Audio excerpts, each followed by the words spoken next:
Bonjour, alors hier Cyril Hanouna, je sais pas ce qui s'est passé, il a pété un câble.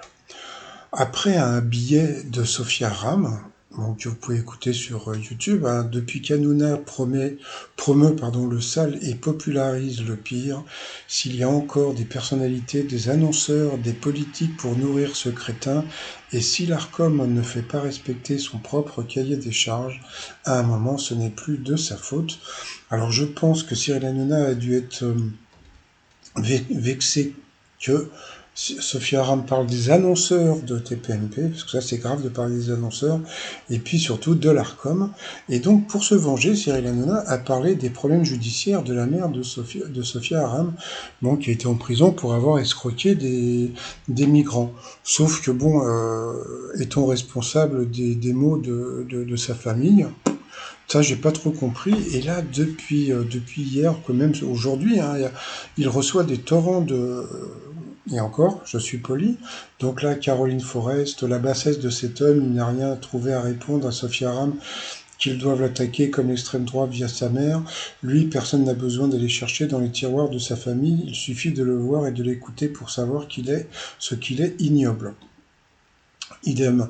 Bonjour l'Arcom, nous sommes des millions de Français qui veulent savoir pendant combien de temps encore Cyril Hanouna va-t-il pouvoir menacer Sophia Aram et sa famille.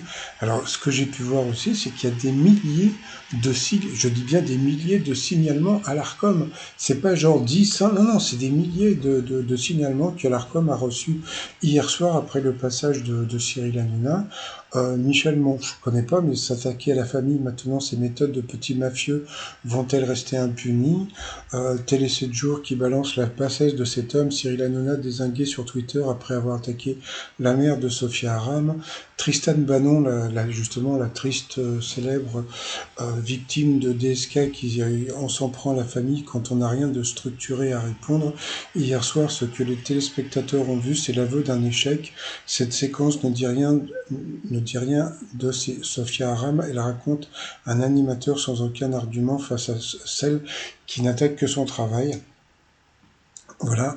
Bérangère Viennot, s'il a fallu une preuve que Sophia Aram a mis dans le mille en dénonçant les rémules des procédés de Cyril Hanouna, ses réactions nauséabondes y pourvoiraient largement. Delphine Orvillère, qui est la grande rabbine de France, hein, ou qui l'était, soutien à Sophia Aram, faudrait-il lancer un hashtag. Et puis alors ça, le pire, ça c'est vraiment le pire, c'est Laurent Boyer. Alors Laurent Boyer, c'est l'association Papillon pour les enfants, qui dit être parrain d'une association de protection de l'enfance, c'est un engagement des valeurs du sérieux, ce n'est pas donner l'écho aux porteurs de théories complotistes qui desservent la cause. Cyril Hanouna n'est plus un de nos parrains, merci pour le chemin fait ensemble. Ça, je trouve que d'être viré d'une assoce en tant que parrain, je pense que c'est vraiment le pire.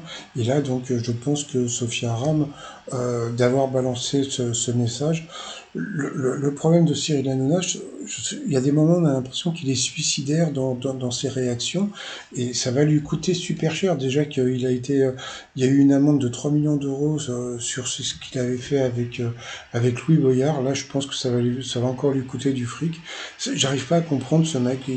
Il peut faire quelque chose de bien, et ben, je sais pas. Voilà. Bon, après, c'est à vous de juger. Allez, je vous dis à plus, bye bye.